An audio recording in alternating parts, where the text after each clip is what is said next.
¿Cómo están? Buenas jornadas, bienvenidos. En Brasil, el gobierno de Sao Paulo divulga hoy la planificación para la reapertura gradual de los sectores de producción. Preguntamos entonces si gana la pulseada del sector pro Bolsonaro con esta postura que tienen de apertura económica en detrimento de la vida misma. Así entonces planteadas las cosas, ya está puesto nuestro interrogante en Twitter, así ustedes empiezan a interactuar, a participar, a debatir. Hoy se conmemora el Día Internacional de la Tierra.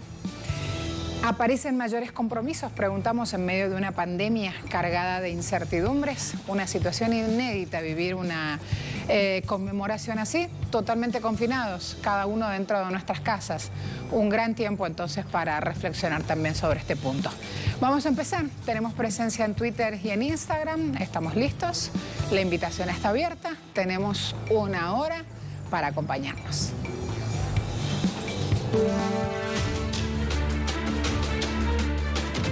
El gobernador de Sao Paulo, João Doria, anunció este lunes la reapertura gradual de la economía, una vez que finalice el próximo 10 de mayo la cuarentena vigente desde el pasado 24 de marzo. Sao Paulo, el estado más populoso de Brasil, con unos 46 millones de habitantes, es a su vez el más golpeado por el nuevo coronavirus. El mandatario local señaló que esa recuperación de actividades tomará en consideración diversos factores como la diseminación de la pandemia, la situación del sistema de salud y el distanciamiento social. La planificación para la reapertura gradual de los sectores productivos propuestos por Doria contrasta con la previsión del Ministerio de Salud que espera el pico de la pandemia para mayo o junio. El presidente Jair Bolsonaro, quien se niega a implementar medidas de confinamiento y partidario de la vuelta al trabajo, ha calificado de crimen las cuarentenas. Doria mantiene un duro enfrentamiento público con el presidente brasileño Jair Bolsonaro a raíz de las medidas de aislamiento social que rigen con mayor o menor alcance en la mayoría de los 27 estados del país. Actualmente el gobierno nacional tiene grandes tensiones con muchos estados que consideran que las acciones dispuestas por el jefe de Estado ante la emergencia sanitaria son insuficientes. Esta mañana en Agenda Abierta analizaremos las diferencias y los distintos enfoques entre el gobierno nacional y los gobiernos regionales para implementar medidas acordes a los intereses que defienden.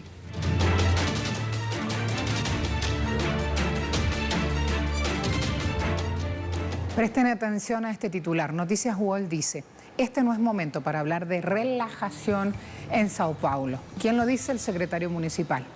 Se llama Edson Aparecido, el secretario municipal de Salud de Sao Paulo. Él dijo, es demasiado pronto para hablar sobre la reducción del aislamiento en Sao Paulo. También dijo, la ciudad aún está en proceso de capacitar al sistema de salud para atender el creciente número de pacientes infectados. Dijo, es imposible hablar de medidas de relajación en este momento. Es necesario preparar el sistema, tener más dispositivos.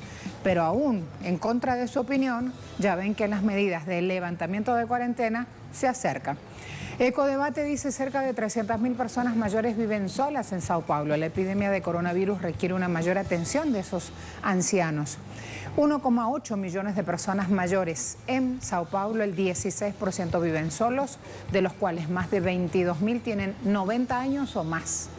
El número de adultos mayores que están completamente solitarios en esta ciudad preocupa a las autoridades. Más de 8.000 por diferentes razones no tienen a nadie para pedir ayuda si la necesitan. No tienen una red de apoyo social activa, eficiente. No la tienen. Luego, vamos a ver Brasil 247. Dice, Doria se autocritica por votar en Bolsonaro. No imaginaba que sería tan irresponsable. Palabras del propio gobernador de Sao Paulo, João Doria. Hizo una autocrítica a este hombre por haber votado por Jair Bolsonaro en la segunda vuelta de las presidenciales del año 2018. Tan lejos de la verdad, dijo, tan condenable, especialmente en una situación de pandemia como esta. Bolsonaro afortunadamente no pudo implementar su irresponsabilidad, ya que los 27 gobernadores estatales tomaron una posición opuesta y defendieron la vida. Así de enfrentados están. Fíjense lo siguiente, algunas de las medidas que el gobernador había anunciado previamente. Reapertura gradual de actividades. Instar a la población a quedarse en casa. Mantener índices de aislamiento social hasta el próximo 10 de mayo. preservar empleos, ayudar a los comerciantes, a las pequeñas empresas. Se creó un comité económico de negocios, un plan que va en contra de las medidas del propio Jair Bolsonaro. João Doria, en relación a estas diferencias con Bolsonaro y su manera de cómo lleva la atención en torno a la pandemia, dijo lo siguiente: estamos luchando contra el coronavirus y el bolsonarovirus. El presidente mantiene posiciones incorrectas e irresponsables. La confrontación no es conmigo, su confrontación es con la ciencia y la medicina de todo el mundo. Así de claros y así de contundentes. Nacho Lemus, desde Sao Paulo, amplía detalles. Cuando quieras, Nacho. Saludos, estudios. Según datos del Ministerio de Salud presentados el último martes, hay más de 43.000 casos confirmados de coronavirus en Brasil, según números oficiales. Los casos reales seguramente son mayores, ya que hay falta de testeo y solamente corresponde al testeo de pacientes en estado grave o personas profesionales del sistema de salud. Por otro lado, el número de muertes alcanzó 2.757, también con datos oficiales del Ministerio de Salud, no los datos reales presentados por los sistemas funerarios, que presentan números mayores, inclusive un ascenso en algunos estados como Manaus a 3 veces el número usual de muertes que presentaba ese estado, con otros diagnósticos, otros síntomas, también su gran mayoría por insuficiencias respiratorias. Para recalcar lo que ocurre en el estado de Sao Paulo, donde hay más de 1.000 muertes en relación a estas 2.757 totales en Brasil. Hay preocupación en Sao Paulo porque el número de casos ya alcanza 15.300 personas y el gobernador de Sao Paulo, João Doria, prevé la flexibilización de las cuarentenas a partir del 10 de mayo con una modalidad de cuarentenas heterogéneas para algunos sectores. Hasta el momento hay solamente excepción de cuarentena para las actividades esenciales y también para la construcción civil y el telemarketing en Sao Paulo. Entonces hay preocupación porque Sao Paulo había alcanzado hasta 59% de adhesión en las cuarentenas, consiguió por 3 semanas detener el colapso en el sistema de salud, en los hospitales públicos. Sin embargo, estas flexibilizaciones presentadas a partir del 10 de mayo causan preocupación. Esto ocurre en el marco de la presión ejercida por grupos bolsonaristas durante los últimos 2 fines de semana, que bloquearon algunas calles de Sao Paulo, inclusive han paralizado el tránsito de ambulancias, han protestado con bocinazos frente a hospitales, y hay sectores bolsonaristas por parte de parlamentarios que presentarán un proceso de impeachment contra el gobernador de Sao Paulo, João Doria, en relación a este proceso de cuarentenas impulsado por el gobierno de Sao Paulo. Entonces hay una disputa concreta entre los grupos bolsonaristas y el gobierno neoliberal de Sao Paulo de João Doria también, en relación a la postura que ha tomado el gobierno sobre las cuarentenas y una flexibilización ya prevista para el 10 de mayo, concretamente a partir de los anuncios del gobernador Doria. Y me voy a Río con João Férez, politólogo, profesor de Ciencias Políticas del Instituto de Estudios Sociales y Políticos de la Universidad del Estado de Río de Janeiro. João, bienvenido, ¿cómo te va? Aislado, pero bien. Encuarentenado, pero bien. Sí, nos alegra que así sea. ¿Qué pasará hoy justamente con estas medidas que ya la prensa brasileña intenta filtrar? Si se saldrá y cómo se saldrá del confinamiento justamente en Sao Paulo. En relación a Sao Paulo, ¿no? Sí. Es bien complicada la situación porque Doria fue así uno de los líderes de la reacción de los gobernadores contra Bolsonaro. Los gobernadores se unieron, como ustedes dijeron ahí hace rato, que optaron por las directivas de la OMS, ¿no? Por aislamiento, distanciamiento social y todo. Pero lo que pasa es que Bolsonaro ha reaccionado y hace campaña contra eso, con el argumento de que la economía va a sufrir un daño tan grande que va a ser más grande que el daño del virus.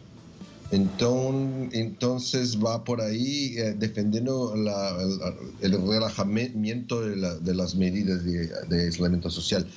Lo que pasa es que Doria, hay que pensar sobre la conexión electoral aquí, porque Doria es un tipo de derecha, ¿no? Neoliberal, y que hizo un esfuerzo muy grande para asociar su nombre a Bolsonaro durante las elecciones. Entonces, los electores de Doria, varios de ellos son electores de Bolsonaro, en el final de semana pasado, y hace algunas semanas ya, grupos de personas hacen demostraciones, protestas contra Doria por su posición contraria ahora a Bolsonaro.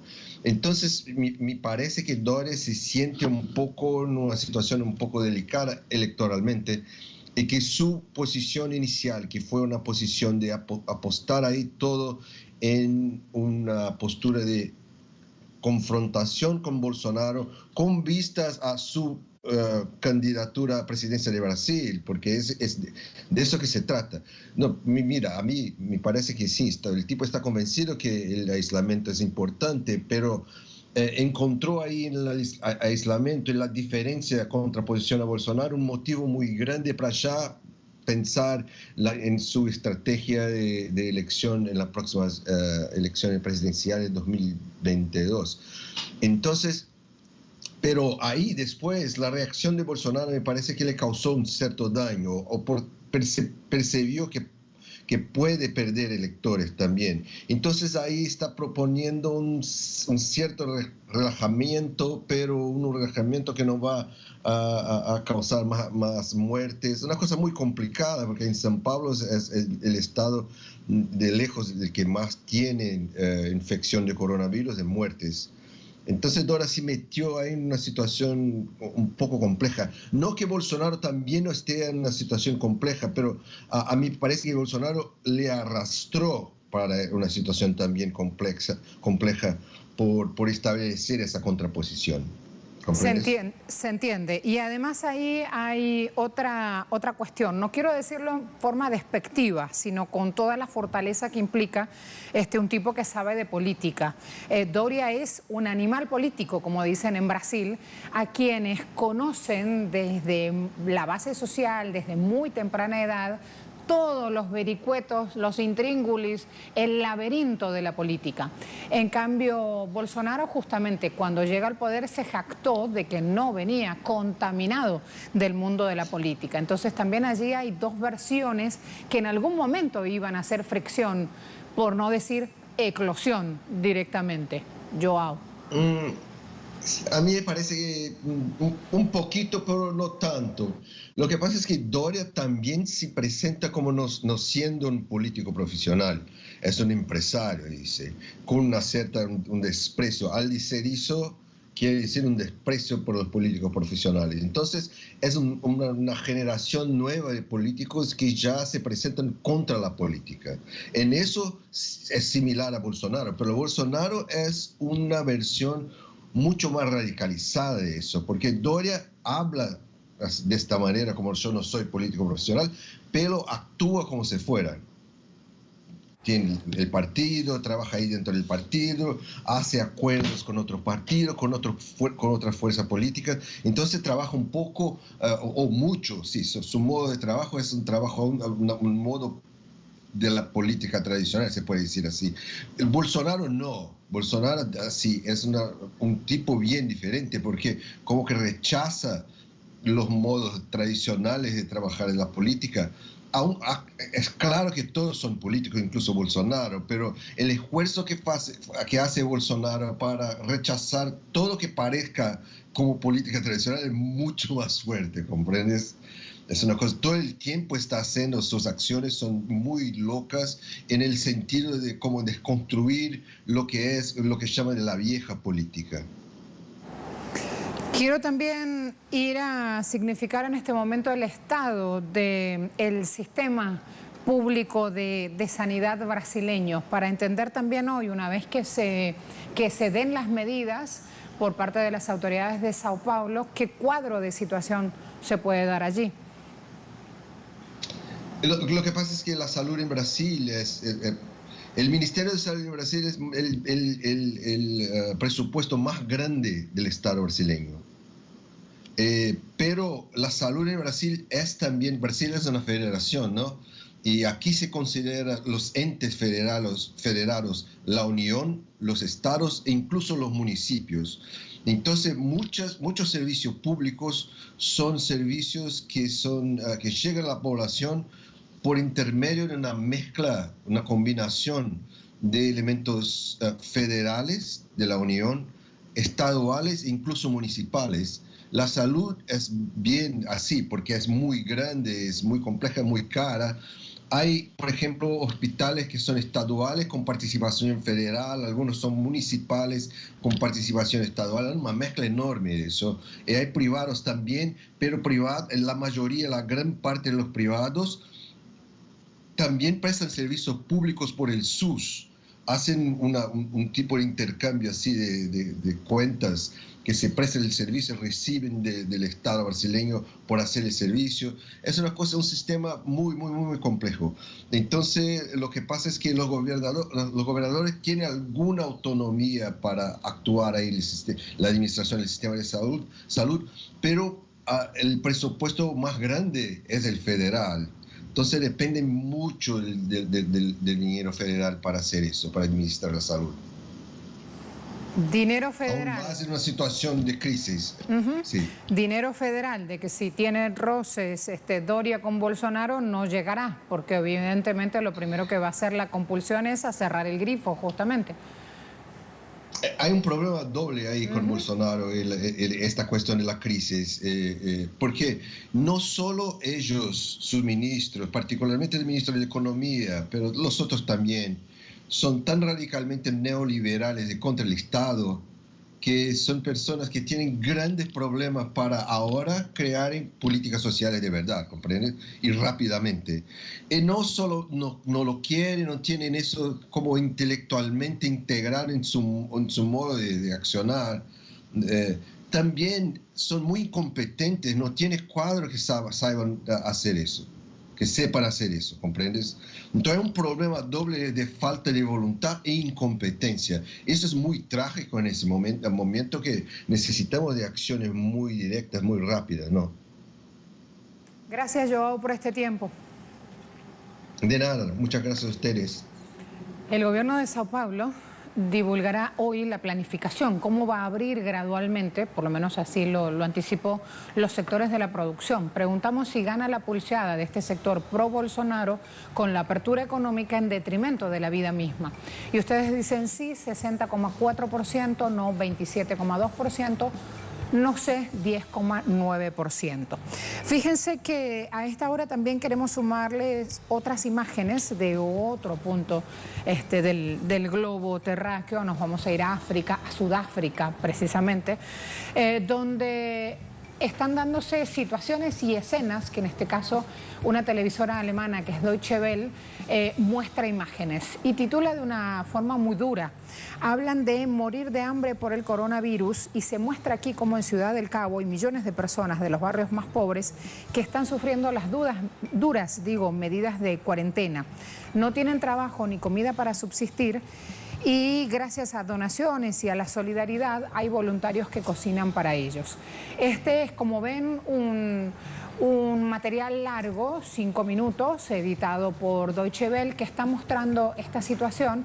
Así que vamos a estar pendientes también aquí de más acciones anunciadas por el gobierno de Sudáfrica buscando paliar esta situación. Está ocurriendo, nos gusta siempre a esta hora ir a los distintos puntos del mundo, chequeando los temas justamente que generan noticia en este momento. Allí un poquito de lo que están mostrando. No está bien, no queremos que nos traten así, también somos humanos. No quiero estar aquí, no es seguro. ¿Sabe cuántos delincuentes hay aquí?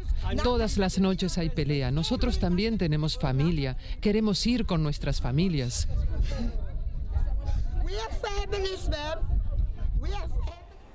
Así se dan las cosas en este país y nos vamos preguntando justamente entre esta escalada de casos en el continente africano, qué medidas van tomando las autoridades.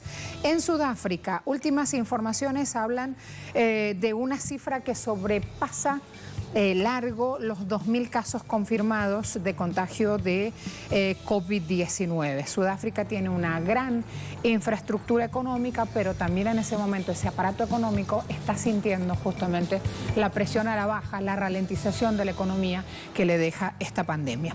Hacemos una pausa breve, ya regresamos con más en esta agenda.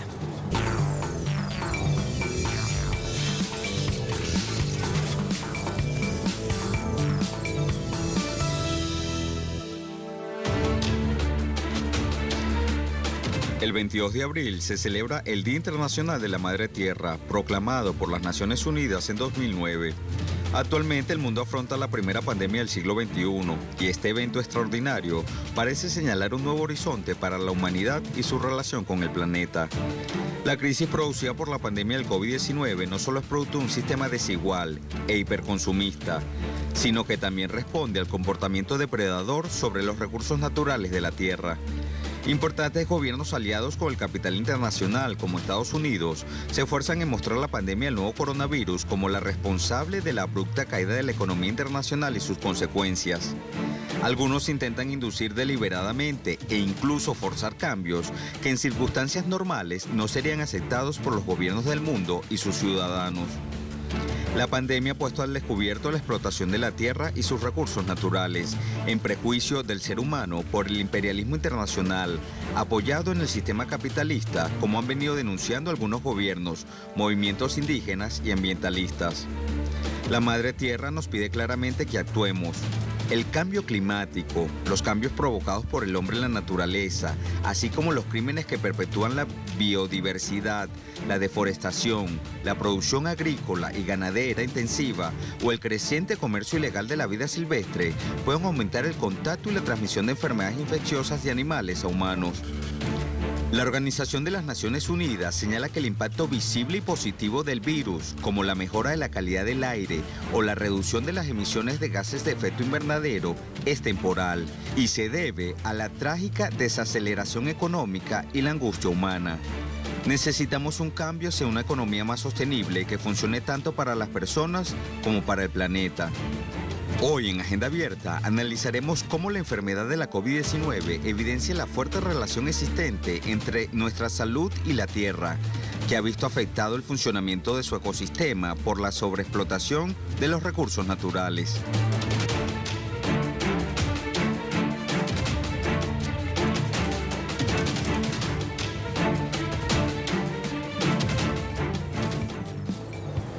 Vamos a seguir sumando imágenes tan impactantes como esas que veían allí. Miren lo que subimos a nuestro portal en Telesur. Día de la Tierra, cuando la naturaleza sufre. De acuerdo con el secretario general de la Organización de Naciones Unidas, Antonio Guterres, en el planeta hay una crisis ambiental donde la biodiversidad está en pronunciado declive. En el 50 aniversario del Día de la Tierra debemos hacer conciencia sobre la necesidad de proteger el medio ambiente. Así hablaba y se pronunciaba este hombre. Hay otras imágenes allí en Telesur que podemos ir sumando y que hablan justamente de este momento y de esta conmemoración, sumando reflexión, miren qué bella esa, sumando también en casa, aprovechando esta cuarentena con los más niños, con los jóvenes, nuevas líneas de trabajo, nuevos conocimientos para entender por qué la importancia de un día como hoy, la conmemoración, de hablar de la Pachamama, de hablar lo que ocurre en nuestra tierra. Me voy a mostrar otro portal en línea, en este caso umpo.org. Coronavirus, comunidades indígenas en Brasil podrían ser diezmadas. Ya bajo la amenaza de los madereros ilegales, los grupos indígenas se encierran para tratar de parar la propagación del virus. Líderes tribales temen que el coronavirus pueda tener efectos devastadores en sus comunidades. La Asociación de Tierras Indígenas de Xingu ha pedido a su pueblo que obedezca estrictas medidas de bloqueo durante esta pandemia. Otros líderes tribales en todo Brasil han seguido su ejemplo. Para ellos, la pandemia llega en un momento especialmente difícil en medio de los crecientes ataques terrestres de mineros ilegales, madereros y acaparadores de tierras.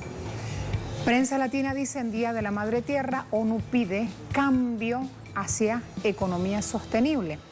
Aunque en estos momentos de pandemia la prioridad inmediata es evitar la propagación de la COVID-19, esta fecha destaca la necesidad de abordar a largo plazo la pérdida de hábitat y la pérdida de biodiversidad. De acuerdo a cifras del Programa de ONU para Medio Ambiente, una nueva enfermedad emerge entre los humanos cada 4 meses y el 75% de ellas provienen de los animales. Revista Espejo dice Día de la Madre Tierra cuando el planeta nos manda un mensaje. Este año en particular el enfoque es la biodiversidad, el cambio climático, los cambios que provocamos nosotros en la naturaleza, así como los crímenes ecológicos, la deforestación, el cambio de uso del suelo, la producción agrícola y ganadera intensiva o el creciente comercio ilegal de vida silvestre, que pueden aumentar el contacto y la transmisión de enfermedades infecciosas. La Organización de Naciones Unidas hace el recordatorio en este día para la necesidad de un cambio hacia una economía más sostenible que funcione tanto para las personas como para nuestro planeta. Además, vamos a conocer otro punto de vista aquí en nuestra región latinoamericana. Me voy a Paraguay, me espera Osvaldo Sayas desde allí para sumar información. Bienvenido, compañero. Un saludo desde Asunción, Paraguay. Hoy se recuerda el Día Internacional de la Madre Tierra y encuentra a esta nación suramericana en medio de la paralización total de actividades por una pandemia por COVID-19, por coronavirus. Gran parte de los analistas que estuvieron viendo los impactos económicos de esta pandemia hablan de que Paraguay, un país que tiene aproximadamente un 40% de su población todavía viviendo en el campo, deberá enfocarse firmemente en la producción de alimentos sanos a través de la agricultura familiar campesina. Decía la economista Verónica Serafini hace unas semanas que Paraguay tendrá que invertir en la agricultura familiar campesina, sobre todo en estos tiempos donde la soberanía alimentaria se pondrá en juego, ya que las fronteras se encuentran cerradas y hay que producir suficientes alimentos para abastecer al mercado interno. También en lo que tiene que ver al impacto de la economía sobre el ambiente en Paraguay, recordemos que este país había sido el foco de deforestación más grande del Chaco americano en los últimos años. En el año 2018 se talaban 334 hectáreas de bosque por día para el avance de la ganadería intensiva de empresas agroganaderas. También en la región oriental de Paraguay, el avance del monocultivo de soja ha impactado fuertemente en la deforestación y en la expulsión de comunidades campesinas e indígenas, lo que generó a su vez un drama social. La reflexión gira en torno al Día de la Madre Tierra y a que como sociedad construyamos un sistema que pueda ser sustentable y garantice vida digna para todos en un planeta que se encuentra bastante golpeado y en una sociedad como la paraguaya que ha sentido los efectos de la deforestación por el avance de modelos productivos como el agroganadero, como el agroempresarial, que ha despojado a comunidades indígenas y campesinas de sus territorios y se ha llevado miles de hectáreas de bosque. Esta es la información que tengo por ahora desde aquí. Volvemos con ustedes a estudios. Muchas gracias, Osvaldo. Me espera en Buenos Aires Enrique Viales, de la Asociación Argentina de Abogados Ambientalistas. Imagínense qué bueno a esta hora es sumar a alguien con su punto de vista y sus conocimientos justamente en esta conmemoración. ¿Cómo estás, Enrique? Buen día. ¿Qué tal? ¿Cómo andan? Muy buenos días. Muchas gracias. Aquí vamos, desandando terreno justamente, con la importancia, decíamos, de compartir en familia conocimientos nuevos, hablar de este Día Internacional de la Tierra, sumando, ¿no? Aprovechando la cuarentena incluso, donde todos estamos como ralentizados también en casa y tenemos otra forma de abordar un tema como este, con más tiempo, con más pausa, con otro foco. ¿Cómo lo abordarías? Subrayando en primer lugar las causas y orígenes de estos virus que están íntimamente relacionadas con la destrucción de la madre tierra, la destrucción de sus hábitats, de distintos ecosistemas que albergan fauna silvestre para el avance de distintas actividades, sobre todo los monocultivos, ¿no? Y que terminan disparando estos virus, estos saltos zoonóticos de la fauna silvestre a los humanos, ¿no? a los seres humanos. Eso me parece fundamental porque no hay un debate fuerte de las verdaderas causas de esto, y están muy relacionados con eso, ¿no? La destrucción ambiental. Y luego me parece que hay que reflexionar sobre la relación que tenemos con la madre tierra, ¿no? Con nuestra madre tierra, la Pachamama, en realidad como parte de ella, ¿no? Nos hemos separado de ella, sobre todo en las grandes ciudades, ¿no? De la región, del mundo. La hemos tomado como un objeto de conocimiento y dominación, y desde ahí hemos hecho cualquier cosa, ¿no? Me parece que estos momentos, estos colapsos del sistema, estos colapsos, sobre todo del capitalismo, nos tienen que hacer reflexionar sobre la relación con ella, y empezar a entender sus tiempos, sus dinámicas, como parte de ella que somos, ¿no? La humanidad es parte de la... Quiero aprovechar tu punto de vista y tus conocimientos jurídicos en este caso también para conocer un poco más. ¿Qué legislación tenemos? ¿Por qué quienes están trabajando justamente en este aspecto hablan de que nuestros países latinoamericanos tienen legislaciones atrasadas en cuanto a protección y a cuidado de la madre tierra? ¿Es tan así realmente? ¿Qué vuelta necesitamos dar también en la adecuación de ese organigrama jurídico? No, si bien América Latina puede avanzar en algunos países en legislación, no es un problema, yo creo, de más normas o más leyes, sino es un cambio y sobre todo en nuestra región, que nos han puesto ese lugar de exportadores de naturaleza como si fuese un destino, ¿no? Y no una decisión geopolítica mundial que nos pone en ese lugar. Lo cierto es que no hay país que haya logrado un bienestar social o un progreso económico apelando a la sobreexplotación de su naturaleza o de su madre tierra, ¿no? Al contrario, la historia de América Latina, la historia de África. Y ese es el replanteo que tenemos que hacer, salir de esos falsos consensos que nos han puesto en ese lugar y empezar otra relación. Tenemos que revitalizar un montón de actividades que hay en América Latina, que tienen que ver con los pequeños, por ejemplo, agricultores, pequeños y medianos, que nos dan los alimentos diarios. Otras actividades, una revolución de energías renovables para salir de la dependencia de los combustibles fósiles. Las grandes ciudades de América Latina tienen que plantearse, ¿no? América Latina tiene ciudades dantescas, ¿no? San Pablo, Gran San Pablo, Buenos Aires, México. Es decir, tiene que cambiar también esa visión y volver a nuestras raíces, ¿no? Ese arraigo al campo, a que haya educación en distintos lugares. Me parece que eso es cambiar, empezar. Nos hemos alejado, en las grandes ciudades sobre todo, ¿no? De América Latina, prácticamente el contacto con la naturaleza es nulo, ¿no? No existe.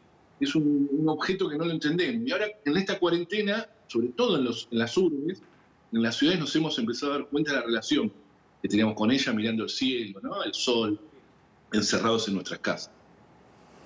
Te preguntaba todo esto y la adecuación de normas jurídicas, etcétera, que ya nos das tu punto de vista, por ejemplo, la incidencia de los cultivos transgénicos, Brasil, Argentina, tanto que hablamos los argentinos de la patria sojera y conocemos el término, pero resulta que después cuando venimos a Centroamérica poco se conoce de eso. Personalmente soy de Santiago del Estero, en Santiago del Estero no quedó quebracho, recordemos que los durmientes son los que justamente están en el servicio ferroviario de Reino Unido. Entonces hablamos de un proceso histórico donde esa pérdida de memoria ya la pagamos hoy en día los ciudadanos. Enrique. Un proceso que está descrito en el fabuloso libro de Galeano, Las venas abiertas de América Latina, ¿no?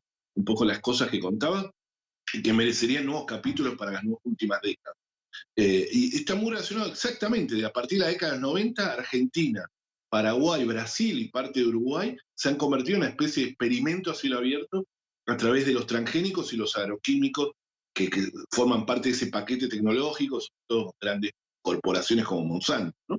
Que nos han impuesto ese modelo y que han tomado toda nuestra agricultura, ¿no? Convirtiendo una agricultura de alimentos en una agricultura de commodity, ¿no? Con sus consecuencias de, por ejemplo, Argentina tener casi 24 millones de hectáreas sembradas con soja transgénica y 500 millones de litros de agroquímicos que se arrojan anualmente, ¿no? Es más de 10 litros por persona en América Latina, con sus consecuencias sanitarias y sociales y, por supuesto, ambientales, ¿no? Eso realmente me parece que es para debatir los modelos productivos, esto que nos han impuesto, nosotros tenemos que debatirlo y sobre todo la agricultura, ¿no? Nosotros tenemos que comenzar una transición socioecológica hacia otros modelos productivos y sobre todo en nuestra región cuestionar el modelo agroindustrial o de agronegocio que nos han impuesto desde el norte. Diste con el verbo adecuado y la acción adecuada. Cuestionar justamente el modelo de negocio que nos han impuesto implica ir justamente a una tierra sustentable, autosustentable. Y creo que esa es una muy buena lectura para cerrar el tema hoy. Te dejo el espacio, Enrique. No, a ver, les agradezco mucho el llamado. Me parece que la salida de este modelo extractivista, que insisto, nos ponen como si fuese un destino y no lo es una salida regional, ¿no? América Latina tiene que pensar en conjunto cuál va a ser su relación de ahora en más, sobre todo esta pandemia, porque hay un peligro inminente, ¿no? Que esta pandemia justifique el pedido de grandes corporaciones sobre todo lo que hablabas de legislación ambiental, a flexibilizarla. O por el contrario, que es lo que nosotros estamos disputando, y es un momento de disputa muy importante en América Latina, que tiene que ver con contar y pensar otros modelos de desarrollo para la región, que ese es el gran desafío. Muchas gracias, Enrique. Hasta luego. Gracias, un gran abrazo. Igualmente, Enrique Viale con nosotros. Hoy se conmemora el Día Internacional de la Tierra, dijimos en redes sociales. Aparecen mayores compromisos en medio de una pandemia que está cargada de incertidumbres y ustedes dicen sí. En gran porcentaje, 59,1%, 59,3%, no 32,3%, no sé 8,4%. Me preparo a esta hora a ir a sumar una pausa. Tenemos un video para esta conmemoración, justamente buscando aumentar conocimientos, llevar reflexión, nuevos puntos de vista sobre esta conmemoración. Aquí los sigo esperando.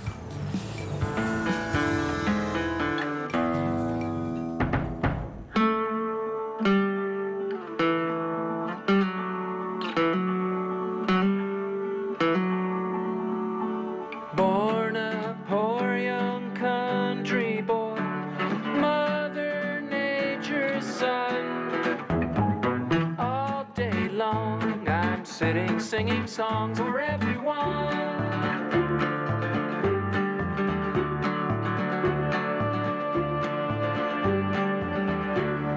Sit beside a mountain stream, see her waters rise. Listen to the pretty sound of music as she flies.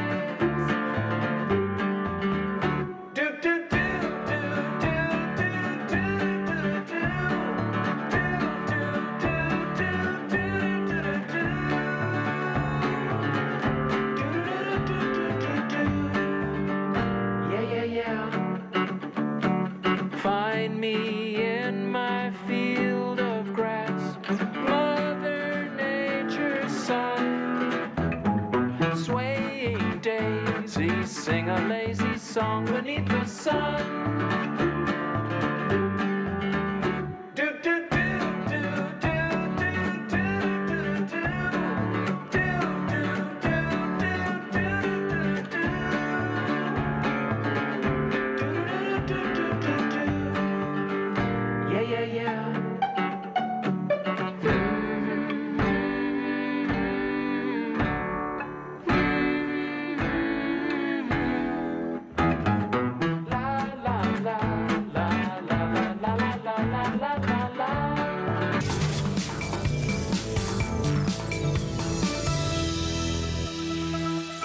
A esta hora unimos vía Zoom con nuestros corresponsales en España y en Argentina. En Argentina, 17 días sin registrar casos nuevos de coronavirus.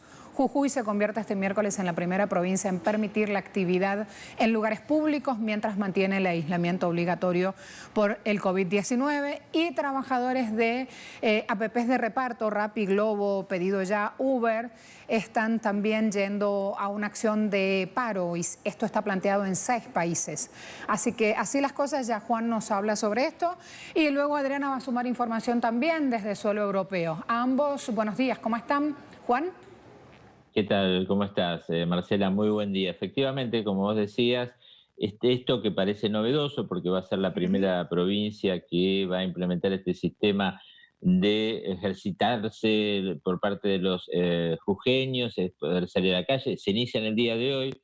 Ya son 19 en realidad los días que anuncia el gobierno de Jujuy que están sin ningún tipo de contagio, y se va a hacer de manera programada. Hoy arrancan todos aquellos que tengan documentación terminada en números impares, y mañana van a ser los números pares, y así sucesivamente se van intercalando un día cada uno. Van a tener que tener las previsiones lógicas del aislamiento social preventivo y obligatorio, es decir, mantener la distancia, usar barbijo, ropa adecuada y tener un certificado que los habilite también para poder hacer ejercicio. No es que cada uno sale ahora a correr o a caminar o a trotar sin esos permisos, sin esas autorizaciones del gobierno jujeño. Van a tener que tener estas condiciones, sobre todo la de salud, el distanciamiento, como decía, social, que obliga a mantener una distancia de 1 metro, 1,5 metros entre personas, llevar agua propia, es decir,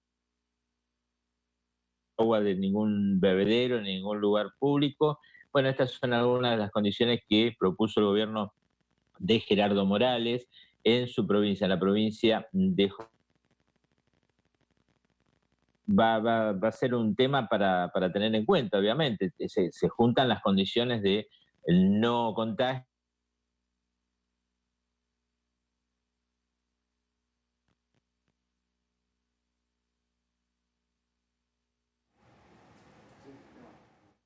La cuarentena ha sido estricto, y allí también el gobernador Morales ha dicho que va a haber mucho control justamente para que esto no se...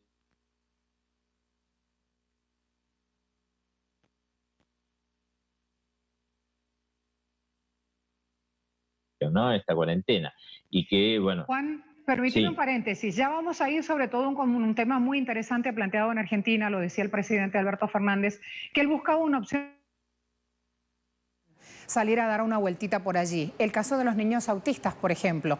Hablamos de con niños con otras condiciones y otras necesidades. Ya vuelvo contigo porque también Adriana está siguiendo de cerca los anuncios que hoy podrían darse desde el gobierno español.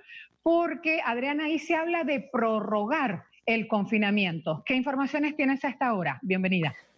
Sí, buenas tardes, gracias Marcela. Como dices, se está ahora mismo celebrando aquí un pleno en el Congreso de los Diputados, en el Parlamento, en el cual se va a votar a lo largo de la tarde, ahora se está debatiendo al respecto, una nueva prórroga, una nueva extensión de este estado de alarma, de este confinamiento, ahora hasta el 9 de mayo en principio, aunque podría ser de nuevo prorrogable. En este debate parece ser que el Gobierno sí que va a tener los apoyos necesarios para sacar adelante esta nueva prórroga. Le van a apoyar desde partidos minoritarios hasta el principal partido de la oposición, el Partido Popular, y en contra van a votar más que la pasada votación de la última prórroga. En esta ocasión va a ser el partido de ultraderecha Vox y también 2 partidos independentistas, Junts per Catalunya y la CUP. Pedro Sánchez ha hablado también de que cuando se produzca esta salida del confinamiento va a ser algo pausado, va a ser lento, ya que no se quieren volver a repetir los mismos errores, no se quiere dar un paso atrás, y es por eso que ha hablado de que cuando se pueda ya salir del confinamiento será una transición hacia la vuelta de la vida normal. A partir de este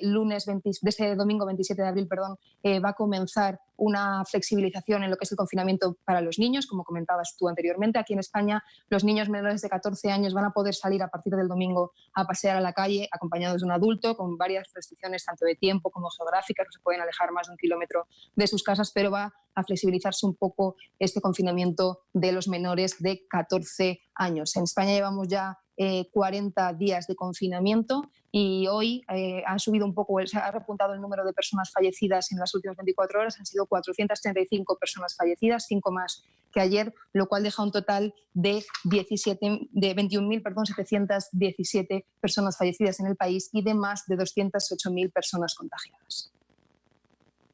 Muchas gracias, Adriana. Por favor, Juan, aunque sea cortito, hablemos justamente de este comentario de Alberto Fernández acerca de cuánta precaución le genera a él tomar cualquier tipo de decisión justamente sobre el sector de los infantes. Sí, obviamente, porque se está viendo, lo veníamos diciendo, cierto relajamiento, si se quiere, de algunas de las medidas que el gobierno ha impulsado. Hay gente que ha salido y se veían nuevamente largas colas en los bancos, en las filas de de jubilados, gente de mayor edad, saliendo, y este es un tema de preocupación, y además se traslada, si se quiere, a las familias, porque en esto que decías, la preocupación de que tiene que ver sobre todo con el hacinamiento en las casas y compartir durante muchas horas con los niños, bueno, trae aparejado que el gobierno teme que estos permisos, estas licencias para salir con los niños pueda traer aparejado otros problemas mayores. Por eso se está analizando con cierta precaución esta posibilidad, ver cómo, de hecho, sabemos que las clases no están empezando, hay disímiles posiciones sobre esto, pero bueno, en definitiva hay una preocupación del gobierno en cómo manejar esta cuestión. Te doy un datito para cerrar, que tiene que ver con el financiamiento, si se quiere, que se está produciendo. Te cambio un segundito de tema porque me parece que es interesante este dato. En la provincia de La Pampa, el gobernador Silioto acaba de establecer un impuesto a los bancos privados y pagaban ingresos brutos por 9% y se lo ha elevado al 14% porque dice que no han tenido actitud solidaria con el Estado y a partir de esto deben contribuir a la pandemia del coronavirus. Marcela. Imagínate el dato que me das, Juan. Adriana, justo cuando hablábamos del desahucio y una sentencia justamente de 19 meses de prisión a una trabajadora que justamente ha hecho oír su voz al sistema diciendo paren los desahucios. Imposible no preguntarte sobre esa sentencia cuando a esta hora es tendencia en redes sociales. Y me lleva a otro tema, pero aunque sea, hablemos 30 segundos de que esto también está pasando allí en España. Por favor, Adriana. Sí, como comentas, es Isa Serra, que es la portavoz del partido de Podemos aquí en la Comunidad de Madrid, es la líder de Podemos en la Comunidad de Madrid, que ha sido condenada a 19 meses de cárcel porque estaba delante de un desahucio intentando impedir el desahucio de una familia y, como es habitual en estos casos, apoyándose en la ley Mordaza, en la ley que denominan de seguridad ciudadana, se suele multar muchas veces a estos activistas que ponen su cuerpo delante de la policía para impedir los desahucios y se les atribuye acciones como de agredir a la policía o de alterar el orden público, cuando en realidad lo que están haciendo es defender pues un derecho básico como es el derecho a la vivienda que recoge la Constitución española. Lo único es que aquí en España, si son menos de 2 años de cárcel, no vas a prisión, por lo cual Isa Serra no irá a prisión, solo tiene, como decimos, una multa económica y esta pena simbólica de 19 meses de cárcel. Muchas gracias a ambos. Juan, hasta luego. Adriana, muchas gracias. Hasta luego también. Fíjense cómo finalmente lo que aparece allí es el pulso de la vida y cómo nosotros los ciudadanos vamos forjando justamente nuestro futuro una vez que decidimos agarrar nuestro destino aquí en nuestra mano. Voy a ir a mostrar el mundo deportivo a esta hora. Vamos.